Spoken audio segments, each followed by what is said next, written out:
Halo bos. Hari ini gue lagi jalan ke rumah seorang profesor, sahabat gue, temen gue.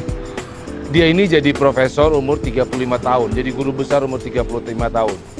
Gue sangat terinspirasi sama beliau ini. Gue pengen ngobrol sama dia. Gimana sih? Karena kalau gue ngeliat seorang profesor, kita semua nih, rasanya orangnya freak, geek, nerd, tiap hari belajar dan gak punya kehidupan kan. Nah hari ini gue dibukain pintu, gue datang lagi di rumah profesor, seorang profesor muda, dan gue mau tanya, bagaimana sih dia menjalani hidup, bagaimana sih dia bekerja hari-hari, dan seterusnya, dan seterusnya. Hari ini gue akan seharian bersama dia ngobrol. Saksikan terus video gue, jangan kemana-mana, dan share. Jangan lupa subscribe, like, dan komen. Tonton terus bos.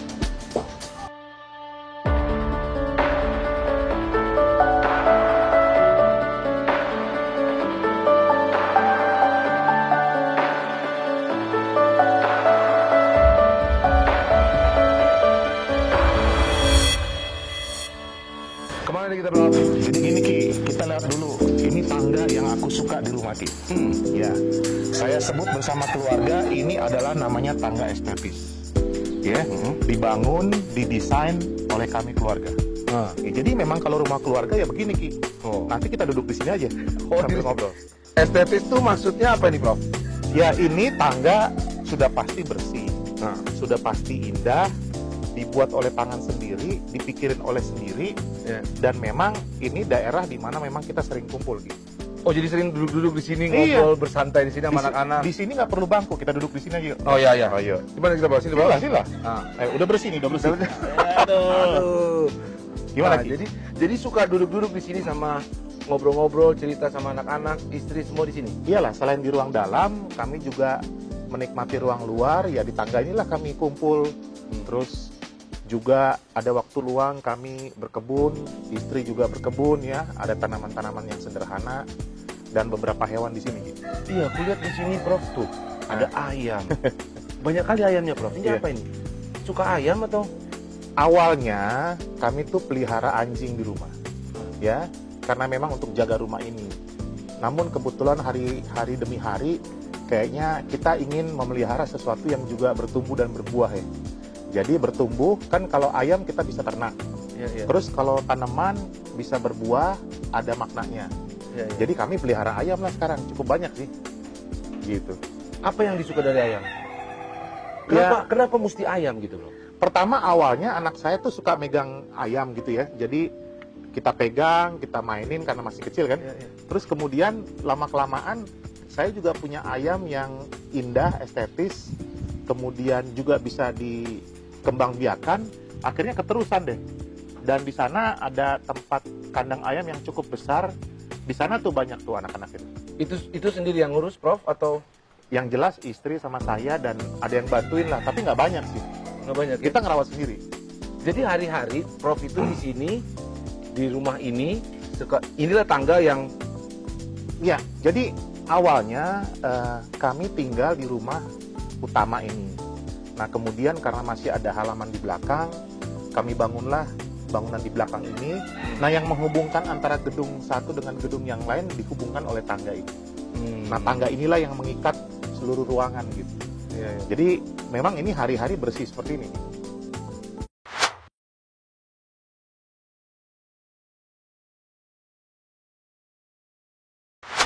Jadi kalau selama pandemi ini kan orang kita banyak bekerja di rumah.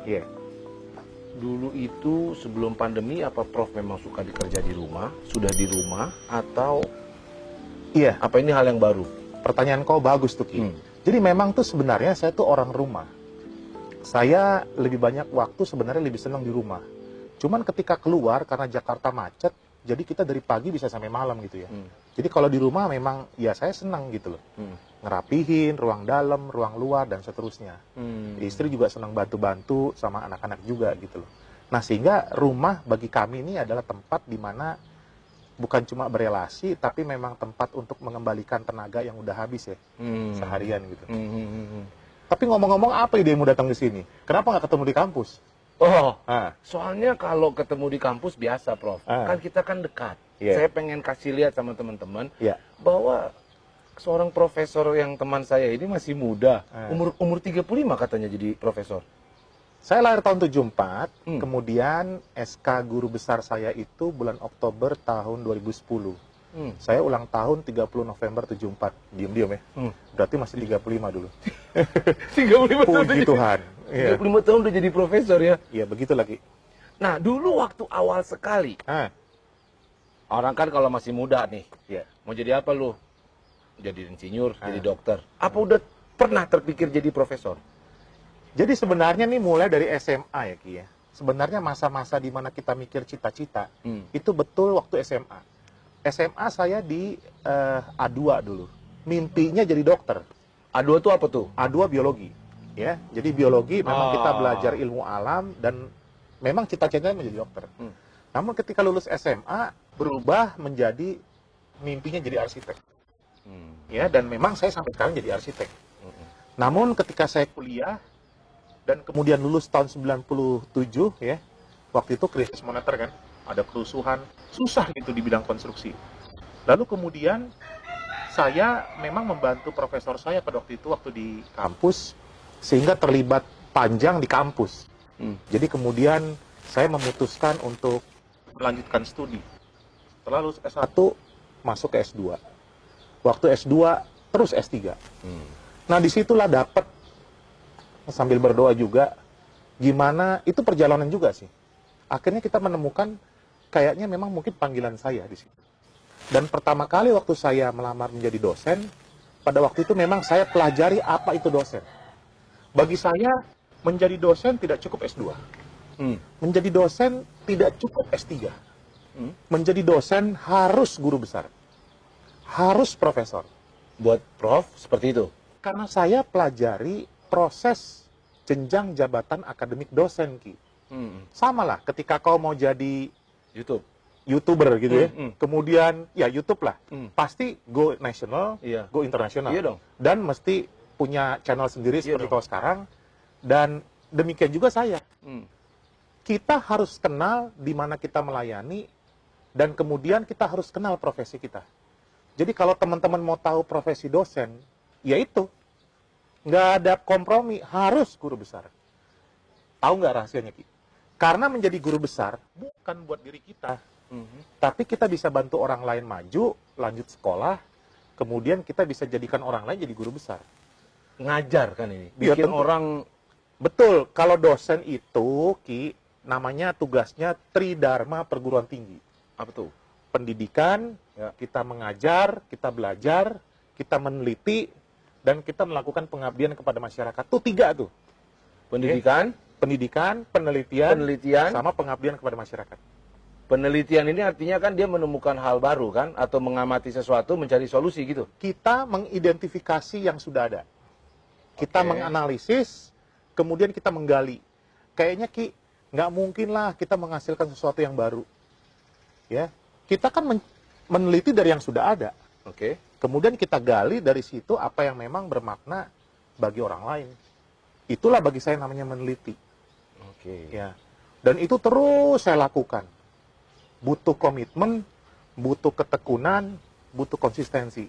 Dan puji syukur 10 tahun saya mengajar, disitulah karir di mana saya menjadi guru besar. Pertama kali ngajar tahun 2000, kemudian 2010 saya jadi guru besar. Prof, Nah, Ki, nggak kepanasan kan, Ki? panasan nggak? Ini memang begini, karena di belakang menghadap ke barat, di depan timur. Ini jam berapa kita ini? Iya. Pas ya, tapi nggak kepanasan ini kan Nggak, enak sih saudara ya. Nggak, nanti kita minum. Nanti kita minum. Gimana, Ki? Gini, banyak teman-teman bingung sama yang tadi Prof bilang panggilan. Ya kan? Panggilan gue apa ya? Habis kuliah malah dia ngomong, Prof, gue habis kuliah selesai. Habis itu total pandemi, Bang. Baru gue mau berkarir. Kayak tadi Prof bilang. Iya. Dulu pada saat jadi arsitek tahu-tahu kerusuhan. Nah, terus gue mau ngapain? Apa? Nah, bagaimana sih? Bagaimana Prof ini mendefinisikan namanya panggilan? Iya. Tunggu dulu, Ki. Menarik yang kau bilang. Waktu kerusuhan tahun 98 dengan pandemik sekarang, sebenarnya lebih bagus sekarang. Oh, Masih bisa kerja. Ya. Walaupun jarak jauh, walaupun online. Kalau dulu, Ki, totally down. Keluar rumah, tembak-tembakan. Saya di kampus, mobil dibakar. Ngeri, Ki. Takut ya. Dan berhenti semua, ya. Karena suasana politik pada saat itu memang nggak dukung gitu loh. Nah, tapi di situ momentum gitu, Ki. Ya, momentum di mana kita diuji, dilatih untuk tidak bersungut-sungut. Ya. Lo mesti ngerti dong. Kita masih ngerti, kita masih bisa sekolah. Kita lanjut S2. Loh, terus apa gitu loh. Dan jangan pernah berhenti mikir ada peluang-peluang baru ke depan. Di situ pengalaman saya. Jadi saya bilang yang namanya pandemi COVID-19 awalnya tidak lebih parah dari dulu kerusuhan. Nah, tapi di situ kita diuji. Ya, menggali pada waktu kita terpuruk sekalipun. Nggak pernah bersungut-sungut, nggak pernah mengeluh, tetap bersyukur. Kita gali potensi kita. Dan di situ saya baru tahu, saya senang meneliti, saya senang menggali, mencari keunikan yang menjadi keunikan saya, yang kira-kira bisa berdampak buat orang lain. Itu nggak gampang. Nah, ini pandemik ini cukup panjang. Kadang-kadang bikin kita, Ki, dimanja, nggak mau cari potensi kita di mana. Ya. Ragu, Prof. Kenapa? Kadang-kadang ragu, bener nggak ya? Bener nggak saya begini? Kenapa Prof yakin bahwa ini panggilannya? Kenapa? Happy kan? Tapi jalan sebagai profesor happy kan? Iya. Nah, itu dulu deh. Apa happy dulu yang datang? Kita udah happy dulu jalanin? Ataukah kita gimana nih? Apa kita hitung dulu, mikir, tanya, gini gitu loh. Panggilan ini, apa passion? Kalau banyak orang bilang, gimana sih nemuin? Kalau saya lihat, kulihat Prof ini kan tiap hari happy banget ya, lihat tuh kan. Cerah, ceria, ya kan, ayam pun ada, tadi beli makanan, minuman, semua dikerjakan dengan penuh rasa happy gitu. Kayaknya pengen gitu, kok bisa ya? Pagi ini beli aqua buat di rumah, ya. Itu dikerjain sendiri ya? Iyalah, beli makanan ayam, senang aja. Jadi gini, Ki, saya ini lahir dari keluarga yang sebenarnya biasa-biasa. Tapi saya bersyukur punya orang tua yang mengajak saya beribadah secara tekun. Oke. Ya, saya dididik dari keluarga yang berkecukupan lah. Berlebihan juga enggak. Ada background nggak, Prof? Sorry, Prof, potong. Ada background nggak dari keluarga atau orang tua yang memang dari akademisi, Prof? Ada dari Prof? Sebenarnya nggak ada. Papa itu pendidikannya STM. Oh. Ya, kalau dari kakek memang ada yang pendeta. Tapi kami dari keluarga tidak ada kakek nenek yang sampai lanjut studi di S2, S3. Jadi tapi unik nih, Prof, ini tapi saya punya unik. abang dari keluarga mama yang juga sudah guru besar di Papua. Ya itu salah satu benchmark juga, tapi nggak pernah kepikir sih. Cuma karena memang saya dulu dari keluarga yang berkecukupan, tidak berlebihan, jadi kami biasa menderita gitu. Sesuatu itu memang udah susah. Ya, uang juga harus nabung dan seterusnya. Jadi di situ saya belajar selalu mengucap syukur. Gini loh, kita memberi dari kekurangan, bukan memberi dari kelebihan. Nah itu yang saya alami dulu awal mulanya. Sampai pada akhirnya, oke, saya memutuskan bagaimana saya benar-benar tekun untuk menjadi seorang pendidik. Saya lebih senang disebut pendidik, bukan pengajar. Karena saya mau mendidik orang lain, bukan ngajarin orang lain, itu yang beda gitu. Bedanya apa, Prof? Kalau mendidik itu tentunya kita berubah dulu, baru kita menjadi teladan buat orang lain. Kalau kita ngajar, yang ngajar putus gitu ya. Menurut saya sih. Dan selama mendidik, kita juga dididik juga gitu loh. Nah itu yang saya pikirkan sampai sekarang. Ya saya bersyukur sih, Ki. Keputusan itu tidak salah. Cuma kalau kau tanya lagi, apakah cukup jadi guru besar? Ada lagi nggak mimpi lain yang mau dikejar? Jadi gini, Ki, teman-teman yang memang mau menjadi guru besar, itu pasti pikirannya hebat di kampus, bener ya? Iya dong. Kita guru besar di kampus sudah paling hebat. Iya. Tapi sebenarnya saya juga baru tahu yang namanya guru besar sejak saya dilantik, ternyata bukan milik kampus aja. Guru besar itu milik nasional, milik bangsa dan negara. Jadi lo mau nggak bisa berbuat untuk bangsa dan negara ini? Nah, dengan guru besar, saya belajar untuk berelasi dengan banyak orang lain. Baik di tingkat pemerintah daerah, di tingkat provinsi, di tingkat nasional, di tingkat internasional, Ki. Itu yang membuat saya ternyata, oh ini saya baru tahu. Panggilan menjadi seorang guru besar seperti itu. Dan nggak gampang, Ki. Karena Ya. kita setiap semester, setiap 6 bulan, mesti menyusun laporan beban kerja dosen secara teratur. Dilaporkan ke siapa, Prof? Dilaporkan kepada pemerintah, Kementerian Pendidikan dan Kebudayaan. Oh, Kan gitu. kita mendapatkan sertifikasi dosen. Berarti lo harus mempertanggungjawabkan jabatan lo. Itu jabatan. Prof itu jabatan ya? Guru besar, Hah? turun lektor kepala, Ya. turun lektor, turun asisten ahli. Berdasarkan kumnya. Hmm. 100, 200, 400, 850 ke atas. Iya, iya, Nah, kami di 850 ke atas. Itu yang mendapat sertifikasi dosen, mesti melaporkan apa yang kau kerjakan selama 6 bulan. Aturannya begitu ya? Oh iya, makanya kalau kita sudah dapat jenjang jabatan akademik, itu mesti tertib administrasinya. Itu laporannya itu bentuknya bentuknya laporan yang dikerjakan atau Iya. analisa sesuatu? Tiga hal tadi. Oh, Selama 6 bulan, apa yang kau didik? Kan pendidikan kan? iya, iya. Kita lulus kuliah, kemudian kita ngajar, kita bimbing orang, baik di S1, S2, S3, laporkanlah itu. Oke. Ada surat tugasnya, ya. Kemudian ada laporan-laporan karya tugas akhirnya, itu detail tuh. Sama jadi speaker di mana gitu-gitu. Nah, Itu perlu juga. itu pendidikan dulu. Ya. Ya, itu belum masuk ke situ. Belum. Nah, kedua, yaitu urusan penelitian. Penelitian berarti kita melakukan penelitian di kampus, penelitian di luar kampus, dan publikasi. Di jurnal, di proceeding. Harus bikin itu, Prof. Harus. Itu wajib. Nah, yang ketiga, belum lagi guru besar ya. Nah, yang ketiga pengabdian kepada masyarakat. Nah, menjadi narasumber, menjadi pembicara, menjadi Diundang di moderator. YouTuber di channel Oh, aku ini masuk ini bisa masuk dapat ini masuk Ini BKD. tinggi nilainya nih pasti. Ini luar biasa nih, Prof kan. Dilihat ada jutaan orang ya. Iya, ini masuk BKD. Oh, apa itu BKD itu? Beban kerja dosen. Oh iya iya jadi Jangan lupa bikin surat tugasnya. Ya, Nah, ya, ada surat itu tugasnya, masuk ya. masuk ya. Saya selalu Ki ya, apa yang saya kerjakan prinsip nih tercatat ya, dan setiap minggu kerjaan saya update CV. Makanya kemarin kasih CV kan. Aku baca CV Prof. Pertanyaan sekarang, 1 bulan itu, Prof. bagaimana lah kau melihat CV saya itu? Cerita dulu. Lu tahu, Bro, Bos, gue dikasih CV, buset. Mana kameranya? Ini ya? Itu gue dikasih CV, itu aduh berapa ada kali 3 hari, 5 hari juga nggak cukup itu gue bacanya. Banyak kali kerjaan Prof ini dari dulu kan. Dari speaker di sini, speaker meneliti ini dan itu. Sertifikatnya lagi, aduh luar biasa deh. Jadi Ki, yang mengevaluasi Nanti masuk channel ini dimasukin ke CV, Prof ya? masuk. Oh, Nanti saya ya minta kan. fotonya, nanti diupload juga. Jadi gini, yang mengevaluasi diri kita bukan orang lain, kita sendiri. Oh, iya, iya. Jadi selama seminggu saya update terus. Akhir minggu ngapain aja selama seminggu. Minggu depan saya bisa lihat minggu lalu saya ngapain. Ini wajib ya? Ini semua 3 hal tadi ya. wajib dikirim? 3 itu wajib untuk pemerintah, tapi untuk update CV itu saya. Oh iya dong. Ya, Ya, saya. Kenapa? Karena saya tahu pada waktu saya laporan, saya tinggal copy paste. Kan rapi semua di CV kan? Teratur lagi tanggalnya. Tertib. Kan? Oh. Kau lihat setiap minggu itu rapi. Itu bener, Bang. Itu tinggal pada waktu kau minta laporan semua lengkap. Jadi kita menjadi narasumber, kita ini plus undangannya, surat tugasnya, materi presentasinya sudah saya folder semua. Nah, pada waktu kita melaporkan tinggal tarik data. Jadi ceritanya nih saya punya CPU sendiri, punya database sendiri gitu loh. Iya. Dan saya kerjakan sendiri, saya nggak pakai sekretaris.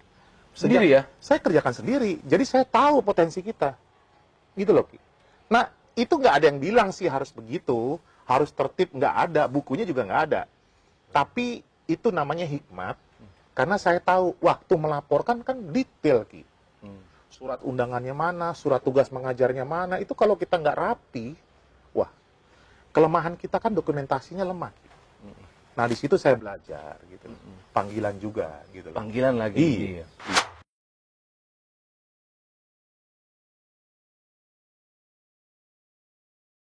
Jadi, kan waktu ini soal panggilan lagi, tetap panggilan, Prof. Karena banyak sekali anak muda bingung gimana panggilan, apakah dia bentuknya geledek, datang, gitu kan, gitu kita jadi dapat panggilan. Prof itu dari waktu jadi arsitek sama sebenarnya sekarang sama anak-anak muda sekarang atau yang lagi bekerja, atau dia kena PHK, kena akibat krisis ini.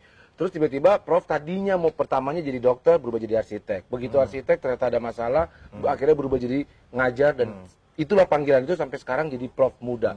Sebenarnya kan agak gila juga kali mimpinya Prof dulu ya, umur 35, 10 tahun dari ini saya bisa jadi guru besar. Kan itu jarang, Prof. Ya, memang titik tolaknya begini. Itu yang tadi saya bilang, Ki, bahwa mampukah kita tetap bersuka cita pada waktu kita jatuh?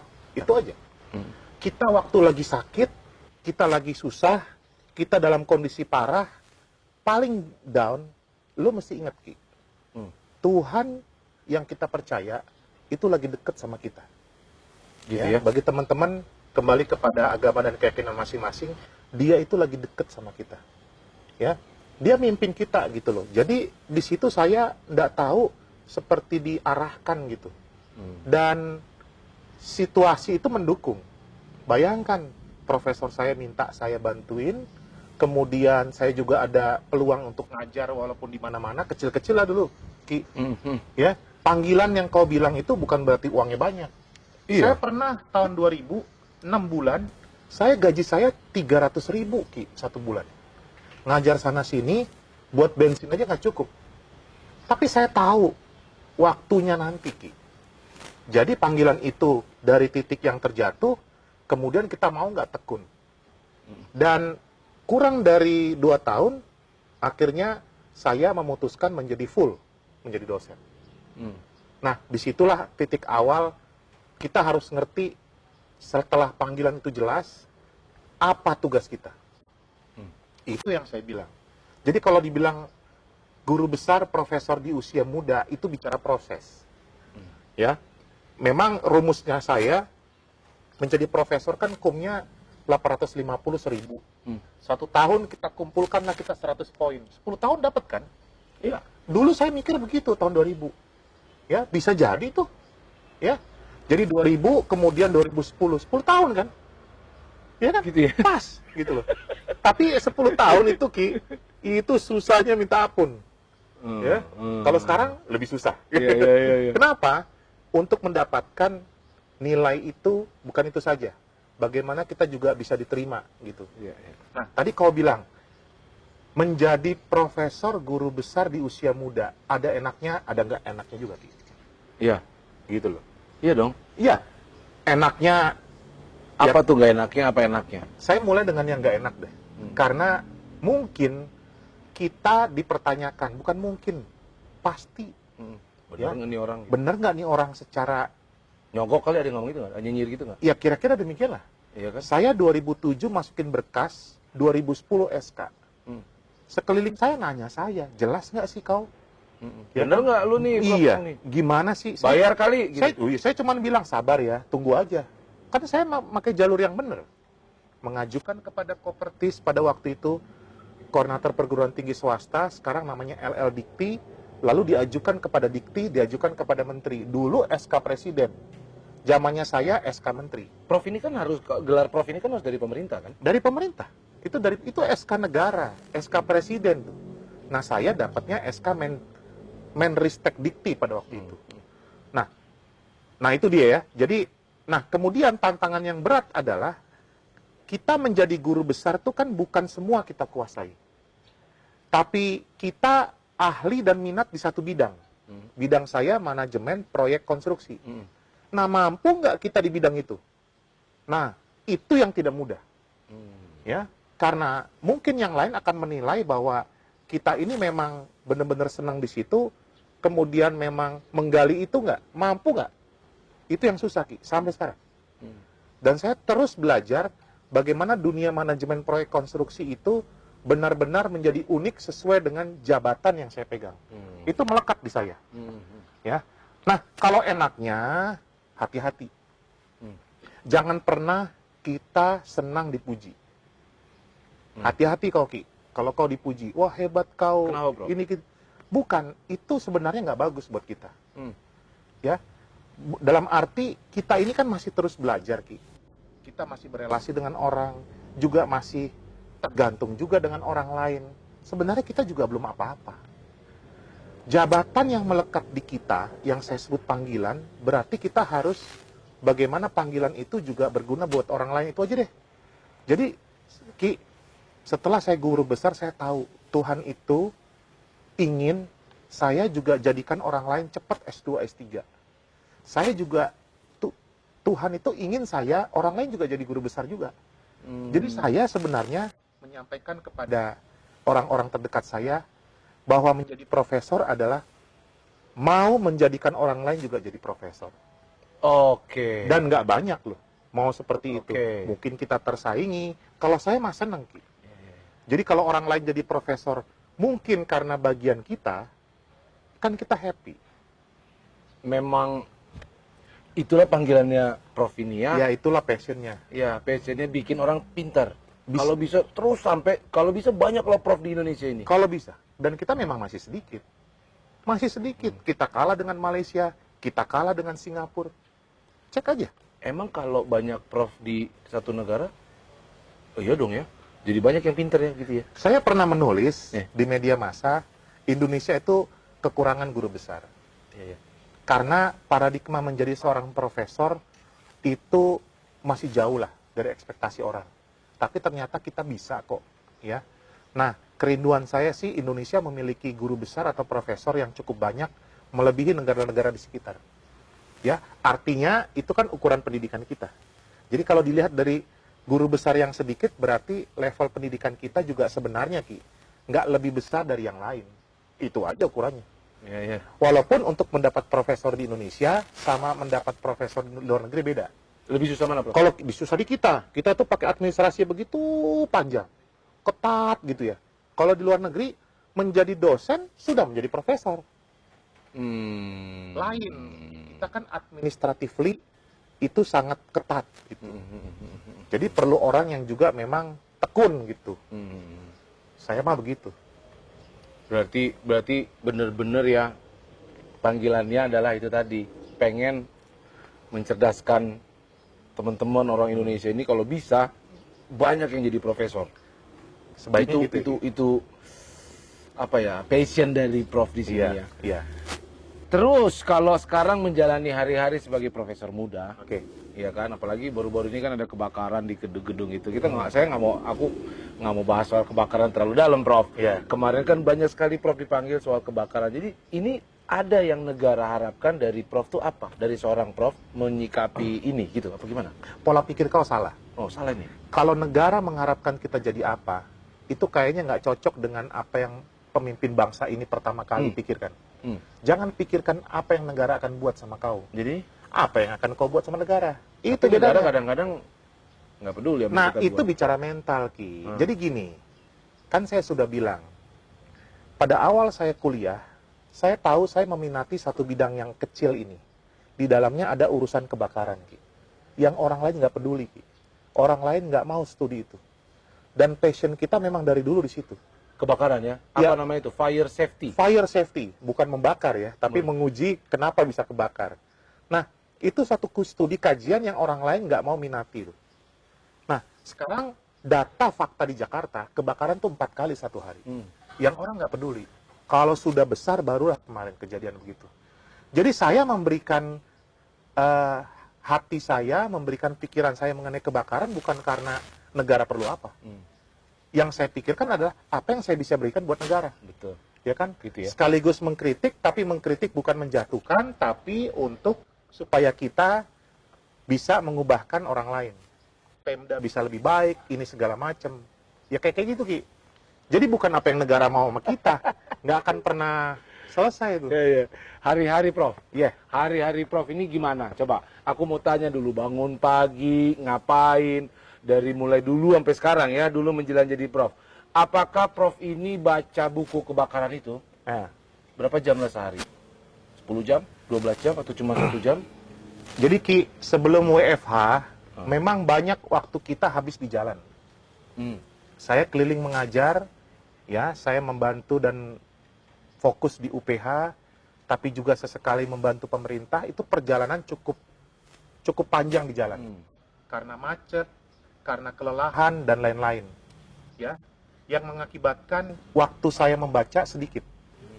Semenjak WFH di tahun 2003, kita kan mengatur kapan WFH, kapan WFO. Rektor menyampaikan maksimum 50% kita tuh di kantor. Supaya kita tidak tetap sehat gitu ya.